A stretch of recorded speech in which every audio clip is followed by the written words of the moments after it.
So I understand that you were referred here by your GP because you've been feeling quite down recently. Tell me, how are things at the moment? I see the residue of my haunted past in the details of my behaviour. You can just about see it lingering in my body language, not very visible, more of a sporadical aura, an energy. The effects of insecurities obtained unconsciously. It reminds me of how far I've come down that lonely, rocky road. But if you look deep enough, you can see the cracks in my foundation. Anxieties from hostility to mummy as my daddy speaks. Banging and shouting from downstairs as I try to sleep. Vulnerability as I walk through the school's hallways, like I was naked and got all eyes on me. Words said to me in public that I hardly say to myself privately. The cuts left on my heart was as wide as my eyes came to be. The marks it made were tattoos on my soul and my psychology. Situations I went through that I don't express so openly. I barely celebrate success. I often ponder my regrets. Why am I so aggressive, so destructive to myself? I'm addicted to a certain type of sadness that destroys my mental health. I tend to overcompensate because the smile I wear is fake. The confidence I radiate a lonely theatre display. Lonely because no one seems to quite relate, even though we all experience the pain of self-inflicted hate. I have problems. If you stick around long enough, you'll start to see my flaws in my speech, like I astral projected. I'm there physically, but mentally, I'm not there.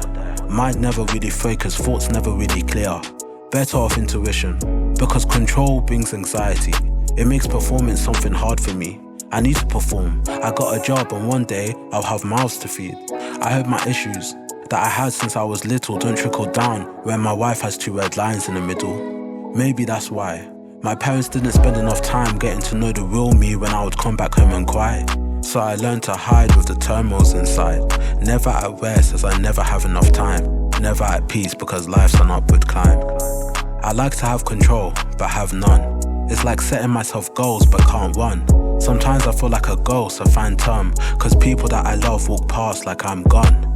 Sometimes I wake up and walk to my work with grey clouds. Abandonment is something that I expect from love now. Maybe I'm not good enough for their love that runs out. In chains in my mind, will I ever break out? But the pain that possessed my past and present did not bring Armageddon. But instead those tears brought arms and weapons, like a vaccine, but not against flesh, against life's recessions. See loss as lessons and see blows as blessings, because the time I was low is where I learned compassion. Me feeling alone taught me to take care of myself. If I don't work, then there's no food up on that shelf. Made me realize that I don't want to fit in with a world that is run by evil powers, that is twisted and fell. My rejection cultivated creativity, the uniqueness that's inside of me. Jesus is my shepherd, even if the world says I'm the blackest sheep. I'm not the victim, I'm a casualty of a system that never welcomed me. Life is all about perspective. When I was spiraling in self-pity, I could have been focused on my blessings. Like how many people can only pray over life with so much privilege. And yes, I have insecurities I have to live with, but we all find love. Why should I be any different?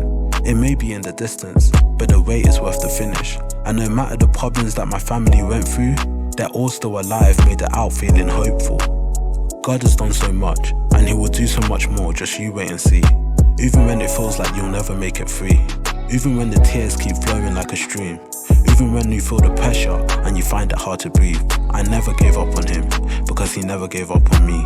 He never promised it'll be easy, but in the storm you can find peace. Because in the end it'll all be worth it. If not awake, then up in the heavenlies.